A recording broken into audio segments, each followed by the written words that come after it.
So our view is, how do I get everyone around all these 250 people? How do I get them around the table?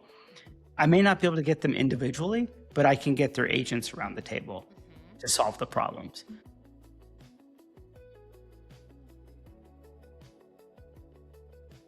Welcome to Digital Building. Hey, how are you? Doing well. Thanks so much for being here. Excited to chat with you about what you're working on. So let's dive right in. Tell us about Zero RFI. So Zero RFI, we're a AI native construction company. So we built our own proprietary platform that does everything from how you think about site selection through how you design buildings, how you build buildings, and how you operate and maintain those buildings. So it's the tech stack we've been working on for about 2 years. And what's a little bit interesting about our business model is we're actually acquiring companies in this space. Our go-to-market is buying companies. Yeah. I mean, of course, we'll have some organic growth, but generally speaking, it's buying companies and then running our transformation principles on them, deploying our technology, and then the goal is to 3x them in 3 years.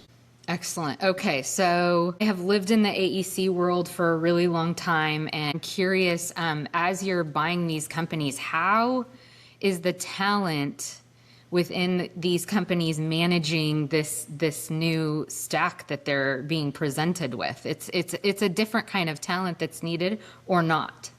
Well, it is and it isn't. One of the things, I'm second generation in the industry, and so I think I know how to design and build buildings, but I also have worked with all these people for my entire life. Yeah. So there's a few core principles that we've focused on, and which is it's persistent, right? It's not something that you log into. It's not it's not CRUD. It is persistent agents that are working in the business to understand things and to have you better understand things. Two, if you can't do things on a project basis, it's not helpful. So the project context and the teams associated with the projects is very unique to the project. And Sure. so it's important that there's a level of project context, not just enterprise context. The third part is it's a people business. Yeah. And if you take 3 estimators and put them in a line and give them the same set of drawings, they will all come up with 3 different answers. Mm-hmm. They're all wrong and nuanced. Mm-hmm. That's just how it is, right? Sure. But the way of, the human aspect of this is I've been doing this for 20 years. I have a certain way of doing things.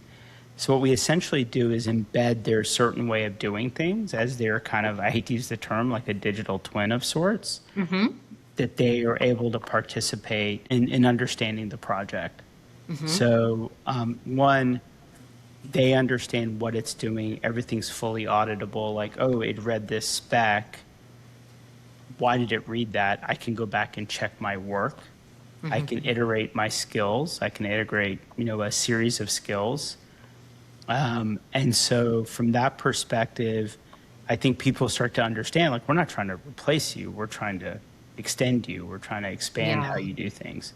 And so, if you think about it, there's like a lot of noise right now about AI reading plans and specs. And a lot of people don't understand. It's not about reading. It's not about object detection. That's actually not that hard. It's about inference. If an electrical contractor looks at a set of plans, that's very different than his work crew, which is very different than the architect. Like everybody, the same artifact has 25 to 30 people looking at it. Right. But they all have a different inference of how they want to look at it. So we're kind of building all those agents, so to speak, for each individual that is able to do their own inference for them.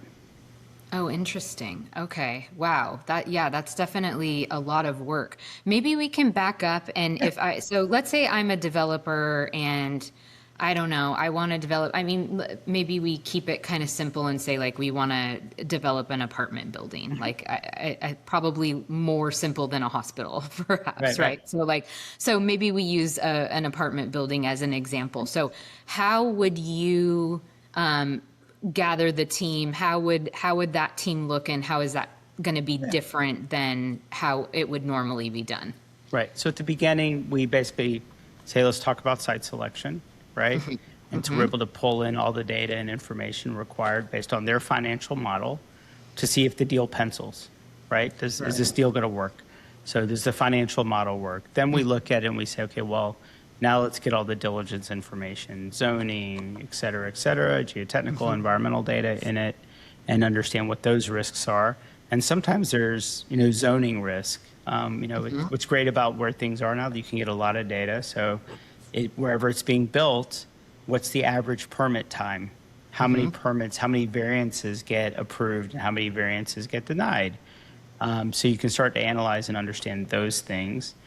And then from there, we put all the project requirements into the system. It's going to be this many doors. It's going to be this many keys or whatever. It's going to be 200 units. This is what we're looking for, et cetera. And then the system starts to build the requirements of what the building is going to need and how it needs to be built, including renderings. By the end of the year, we'll have drawings and plans. And then you essentially take that and you say, who else needs to be involved with the decision? And you add them to the project. What that in turn does is creates a chatbot personalized for that person. So maybe it's the leasing agent and they say, oh, this building looks great. However, I would move this here. I would move that there. We don't need that big of a gym. We need a smaller gym. It's not working. You might have a few tenants that you're like, residents that you value their opinion. You might send it to them. So they basically talk with the project to understand what their needs are. And the system takes all that information. See, the problem with a surveys are very analog. It's like on a scale of 1 to 5, right? So these are conversational surveys, right? Yeah. So including the CFO, oh, well, I'm worried about this, this, and this. Great. Here's what it is. So it puts all that together, puts the project requirements. We then ship that to the architect. And then the architect says, great, I'll create his first set of plans. When they submit the first set of plans to us, the system actually runs governance. Is this meeting the initial requirements that were defined earlier? If not, why not? And so we constantly manage that. And then when it's time to go to bid, we do construction analysis. So our system actually understands what it's going to take to build the building and what the issues might be and what the challenges might be. And it pushes all those challenges. Those are the RFIs, the requests for information that happen. Right. Hence our name. We're trying to get to zero. Yes, So love it. So the idea is all those RFIs are addressed before we hire the contractor. So then when we go to hire the contractor, it should be a very tight bid set that the contractor says, great, here's the price, and hopefully there's no change orders. Part of that too is we can spawn product availability. Which products are available? Is that HVAC system even available? What's the lead time? So we can start to look at supply chain data. And then finally, we monitor construction. We have a partner that does, we'll be announcing a big partnership with them. They do construction progress monitoring using AI and cameras. Okay. So when we want to know what's happening on the job site right now, I can know, right? It's updating the project file. Like, oh, they're working on this door. They're working on this drywall, right? Whatever. So it's monitoring, real-time monitoring everything, drawing inference and pushing it to our system so we know what's going on the job site. Cameras are great, but if you're not watching the camera, it doesn't tell you a whole lot. Sure. So we pulled that data in, and then finally, once it's built, go ahead. So the AI is watching the camera. Is that what you're saying? Yeah. Yeah. Okay. Got it. And including some contractors actually will submit, like they'll shoot video of something, progress, and then they ship it to us, and then it analyzes, okay, where were they? What is that a picture of? What's that a video of? Let me embed that into the project file. In other words, sometimes before something gets covered up by drywall, I want to know what's behind that, because in the future, I might need to know what's behind that if there's a leak or something, right? Absolutely. So then we go through the project closeout process. So we assemble all the data from the project, all the relevant data, and essentially call it an AI-driven owner's manual. So everything that's been installed, what the warranty periods are, who installed it when, so that later on when that pool heater breaks it's not like, ooh, who do I call? It's, oh, was that under warranty? Nope, it's out of warranty. Great. Who installed it? Here's the company. Would you like me to email them and get them out here? Right. So extending into that. So we're really going full cycle on that. Excellent. Okay, so basically at the end, you already have created this digital twin that, and you said you didn't like that term. I'm curious how come, or that you didn't really love the idea of saying it. Why is that? So digital twin has a very technical background. Yes. And it was invented basically by GE. And Okay. GE invented around how to understand motors, aircraft engines, basically, right? And the idea was they could put a sensor on every blade, on every system within an aircraft engine, and they real time knew they had a exact replica in a digital form of that specific engine, not of all engines, of that one engine. So they could predict, oh, that blade is going to crack Yeah. because they had the data. The Sure. problem I have is mostly digital twins people talk about, they tend to be 3D representations of something. And Right. they're never, like, you can't really say in the GE world of digital twin, you can fast forward the timeline to 10 years in the future and they can tell you everything that happened to that engine. That's not how we operate. So building digital twins, and I was one of the early adopters of BIM, wrote a textbook on BIM 13 years ago. And I think a lot of what BIM was, oh, it's a digital twin. It's a 3D model. It's not really, it's a 3D representation. It's not technically a digital twin. One of the things that I talk about a lot is tokenization, and I think this is amazing because this information that you gather as you build, and then you have at the end for the owner to continue to reference, and then potentially to use cryptography to to track everything in order to inform the value, right? It could be really interesting in the end. So that's something that I'm tracking closely as well. It's also really interesting, since you're interested in tokenization. We've been looking at a lot of models that if the new currency of work is not hours and time domain, right? It's not time domain, whether you get paid on the 1st and the 15th, which is a twice a month time domain of I'm paying you for work you deliver. Or Yeah. if it's hourly, you charge me $250 an hour. Right. So if you look at how you're paid for work effort and results Yeah. against a time domain, then it's hourly rates, right? It's hourly rates, day rates, et cetera. But now if you're actually executing work on a results basis by leveraging AI, isn't it really a token? So now I charge you per token. And maybe it's, Anthropic's token plus my value add of expertise, and I'm charging per token. So I've been talking about it for a couple of years now, like the hourly rate business has the potential, if you think about it, to be the token business. Absolutely. And I do see them merging in some way eventually, but we use token for so many different ways, right? And I think we need to get really specific on exactly what a token means, especially for people who aren't really familiar with, cryptography and all of that. And even AI and how AI uses tokens, right? When I talk to it, I'm like, use the least amount of tokens possible. But I'm assuming most people don't say that to their AI, No. right? Yeah. So maybe I can just tell you a little bit about my startup that I had previous to educating people on how AI, blockchain, and robots are going to kind of change everything in real estate. I had a startup called Idifico, and it was essentially around this idea that we really should be staffing projects and not companies. And so it was Upwork, but for commercial developers.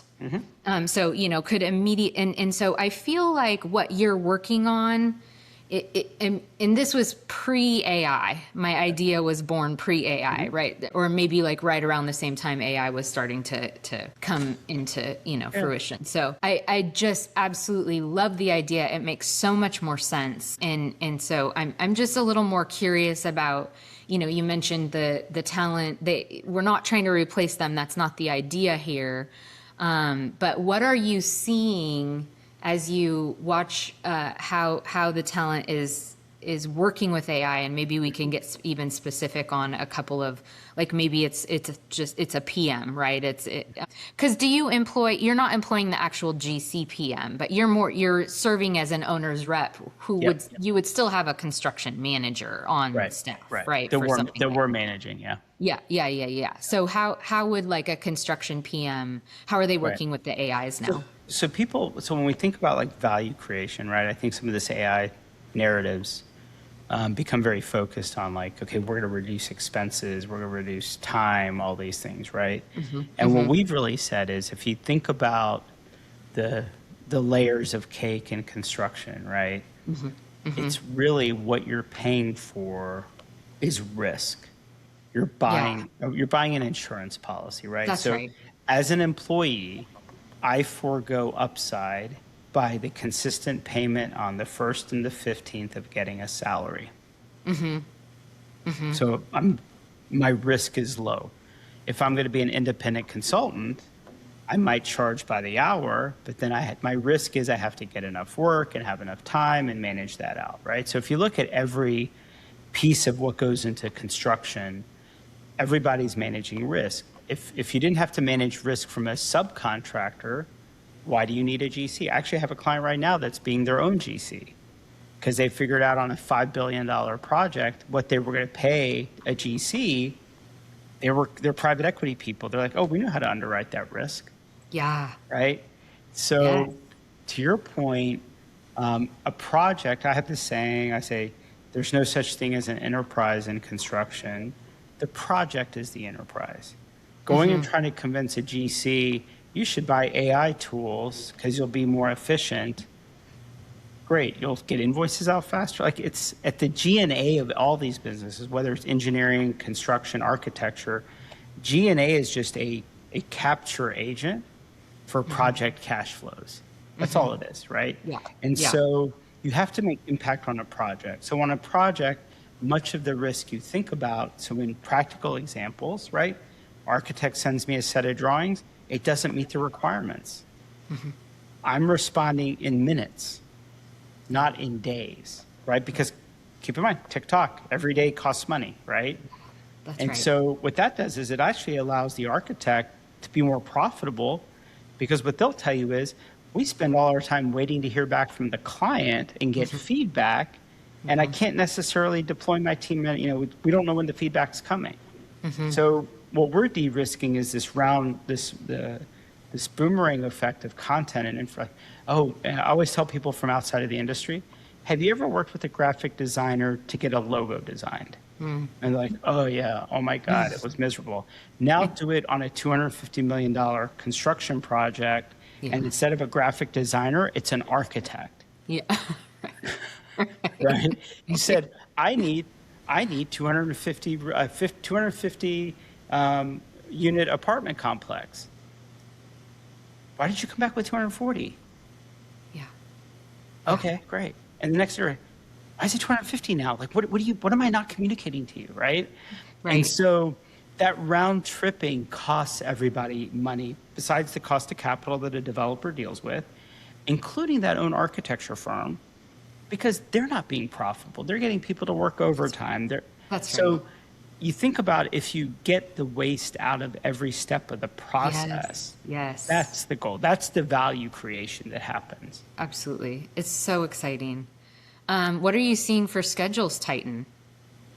Predictability, right? A lot of it is, if you think about interdependencies.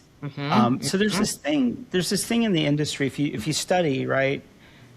Design, build, IPD. Actually, we're backed by a venture capital firm called General Catalyst.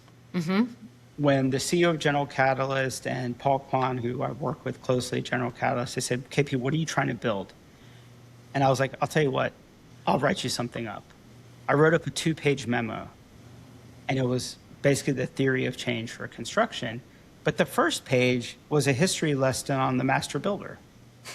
Okay. Right? So in many ways, I'm recreating the master builder. The reason the master builder went away is things got complicated. I needed an engineer and an architect and a builder. But think about, on a project today, how many consultants? There's a low voltage consultant, a high voltage consultant, an outdoor lighting consultant, an indoor lighting consultant. It's amazing, right?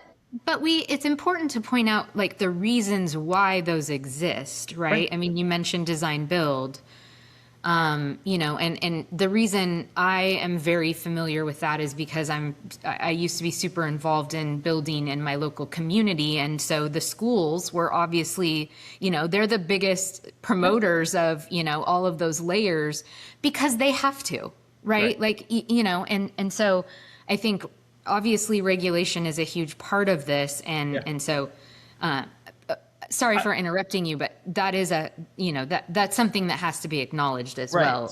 But please continue. Yeah. Right. So what we've had is we've had a high degree of specialization, right? If you were going to be an outdoor lighting consultant and only work in Cupertino, California, you would have never made a living. But as things got globalized and you could be national, so now you can be a national outdoor lighting consultant and make a great firm, right? So the specialization has created a lot of fragmentation, which means the level of coordination that's required is just off the charts. And so if you look at design build, if you look at integrated project delivery, if you look at design assist, there's one single first principle that they all have in common, which is get everyone involved in the project as early and as often through the entire process. Yeah. Which is highly unrealistic and contractually very hard. Oh my gosh, right. So for example, we're working with one of the largest electrical building product manufacturers, and we're creating an agent for their products. Okay. So when we're looking at the requirements and the architect comes back with the drawings, their agent is looking at the drawings saying, oh, like, we could do this differently. We could do that differently. Because they all have ideas about, like, so our view is, how do I get everyone around all these 250 people, how do I get them around the table? I may not be able to get them individually, but I can get their agents around the table to solve the problems, right? So, like, if you make your electrical closet a little bit bigger, you can go with this more energy efficient electrical system. Well, all that change happens after the fact. Right. So our point of view is if I can have everyone in the room as early as often, maybe in the form of an agent, then we actually understand the decisions, because the biggest issue in our industry, as you know, isn't that if you created the perfect set of drawings and that ended up being the as-built drawings, amazing. We don't need any of this, right? But how many iterations, how much change happens? Yeah. And we don't understand. So you asked about scheduling. We don't understand how it affects the next person. I was dealing with the project, super interesting. The owner said, I don't want this many columns. I want larger spans. Architect said, sure, we can do that. Goes to the electrical, it goes to the structural engineer and says, hey, we need bigger spans, which means a deeper and longer beam, right? Everybody's like excited. Well, nobody went to go ask the fabricator, who said, by the way, I have to get a permit to drive a wide load into that city. Yeah. And that's going to take me a few weeks. Yeah. Well, when did that person find out? The day it was supposed to get delivered, right? So if I can get that truck driver in the room early and often. Right. So when we think about interdependency of schedules, it's very complicated. And general contractors look at things at a very high level, but then your trades are thinking about crews. It was funny. I was talking to a pipe fitter on the new Micron facility in Boise, and he's like, KP, like, it's so hard up here. Like, it's so much work. We can't coordinate anything. But he said, I've been doing this for 30 years. Nobody ever asks me. I see people walking around. I'm like, that's a problem. That's a problem. That's a problem. But nobody asked me. Yeah.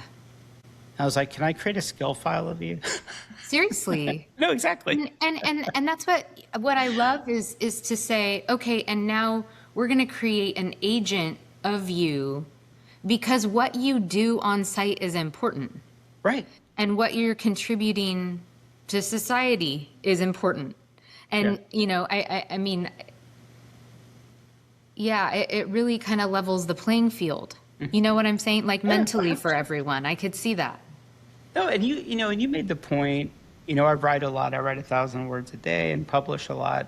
And I wrote something last year that people didn't understand because they didn't have context that I was building in stealth, which is always fun. Yeah. But I made the point, like, we don't design schools. We create a platform for education. And we should be excited the minute something gets approved to build a new school. Everybody should be thrilled.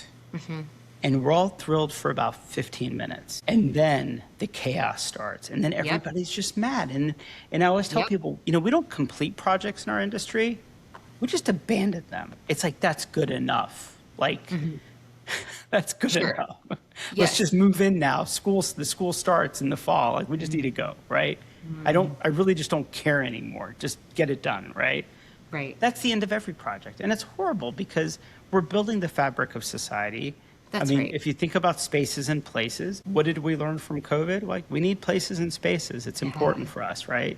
And so I think, I really do hope a lot of the work we do has a societal impact and gets people back in the mindset of how things. I have a 4-year-old who loves working with Legos and blocks and all that. I'm like, that's what construction. That's what construction should feel like to me. The joy on his face building stuff with Legos and blocks. That's how we should all feel when we're building actual things. Yeah. How do you see this? Well, I mean, what I see then is if we can just build so much more, right? And I've seen this about AI since the beginning, which is why I'm so excited about it while everyone else feels scared half to death. But, I can see kind of how it plays out over the long term. But maybe can you talk about the cost savings to the client here? Can you mention that, or even just kind of in general? Yeah, our general target is 30%, and the reason we have that target is years ago. So I've been doing this for a while, like these ideas, and I run a venture capital firm, and the reason I kind of came off the bench as an entrepreneur is I saw AI's ability to do all the things I envisioned with BIM. 15 years, 2003, when I first started working with BIM, I was like, oh my God, we could now virtually design and simulate, and we'll be able to do all these amazing things with BIM. Yeah. And we did none of those things. We used it like CAD, right? So I kind of came off the bench because I started seeing what AI was doing. I wrote a book about 2.5 years ago because I started seeing it, and I was like, I don't think anyone's going to do this, and they're not going to do it well. Yeah. So I need to do it, right? So the reason we target, so a lot of the stuff I've studied is like, on an average project, there's thousands of RFIs. Just the observation in RFI costs thousands of dollars. Yeah. If you go to any construction job site, 20 to 30% of the building materials are in the construction dumpster. Yeah. Yeah. So I do my quick math to say, I think we can hit 30%. The other thing we're doing is because we're working with the building product manufacturers to get them a seat at the table early, right?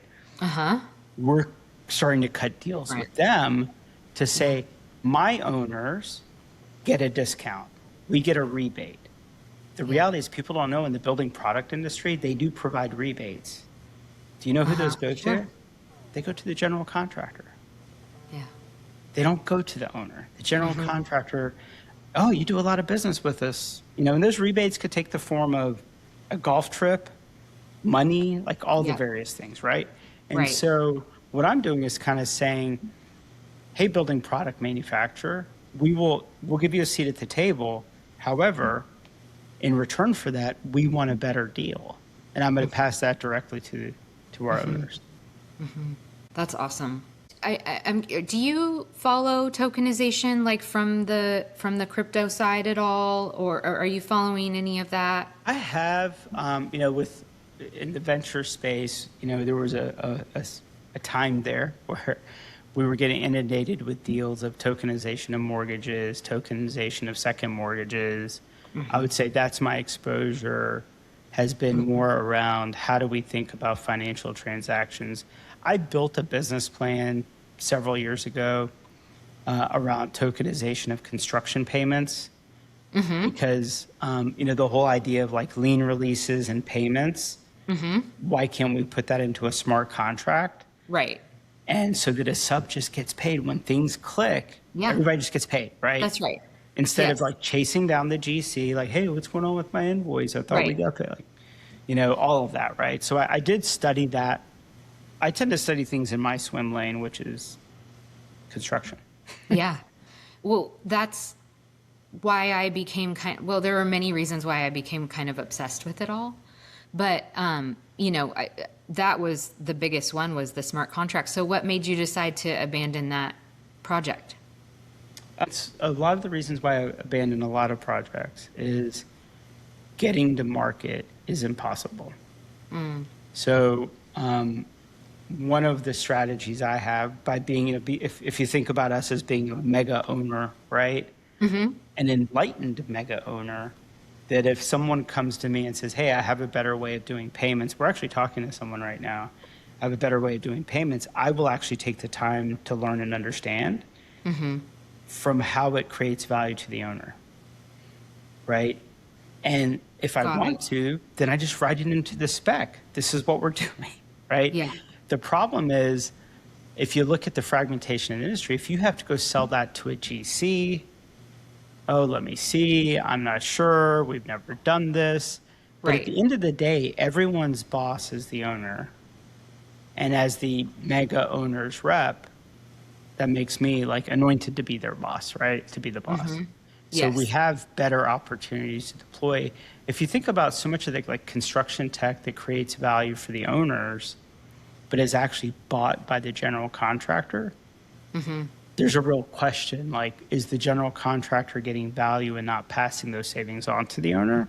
You know, maybe the owner should buy it and then tell the contractor, oh, I bought this, you're going to use it. So what's the end game for you? What do you hope for in 10 years? What will you look back and say, I'm really, really proud that this happened? I think just being able to deliver more predictable, you know, more successful projects that serve society, that, you know, that really, it doesn't, people should be excited about building stuff through the entire process, the customer experience. You know, it's wild, you know, you spend $200 million on a building. The customer experience is worse than buying a $500 cell phone.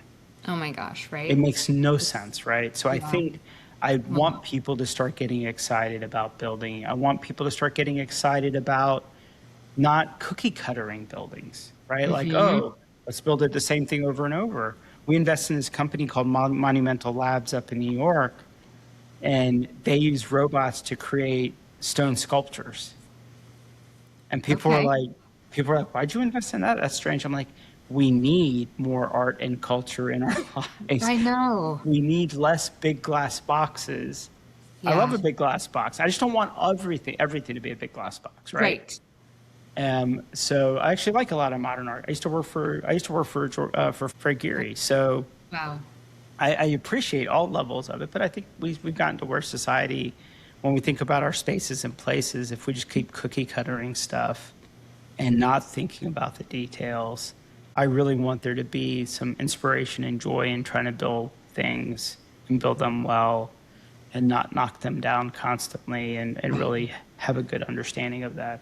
You know, it's interesting. I have a 4-year-old. I also have a 26-year-old and 23-year-old that work for me. And people say, like, your kids work for you? Like, why? And I'm like, I'm playing the long game.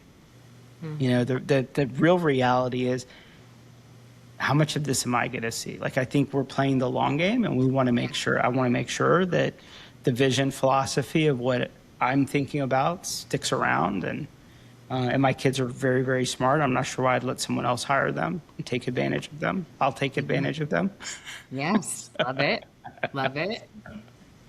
So we definitely are. I mean, I think, and even our investors understand this isn't one of those, let's go build it and flip it and sell it. They understand it's Yeah. they want it for the long term. Yeah. That's amazing. Well, I've learned a lot from you today, KP. Thank you so much for being here. I'm fascinated by all of this. I'll probably have 100 more questions for you. Hopefully can have you on again in, 6 months or a year and find out more about what you're working on. And I also feel like I want to recommend you to all of the owners I know. So, definitely want to do that. But thank you so much for being here. Absolutely. Yeah. Anything else you want to share out to the audience? No, I mean, I'm pretty active on LinkedIn. So if you're interested in what we're doing, I'm about 2 or 3 posts a day. It's hard to Love it. show. Oh my Hard to- gosh, it's hard to- like hard Twitter. to- You're like LinkedIn is like your Twitter. Yeah, Love I've it. never gotten into Twitter. I don't know how to. Yeah, People don't care same. about me on Twitter. For some reason on LinkedIn, people care about me. So No, I feel you. Very similar. All right, thank you. Well, audience, if you enjoyed this or you learned something, please feel free to share this with a friend or colleague. And KP, again, thank you so much for being here. Absolutely. And Thanks for we'll stay in having me. touch. all right, sounds good. Okay, thank you.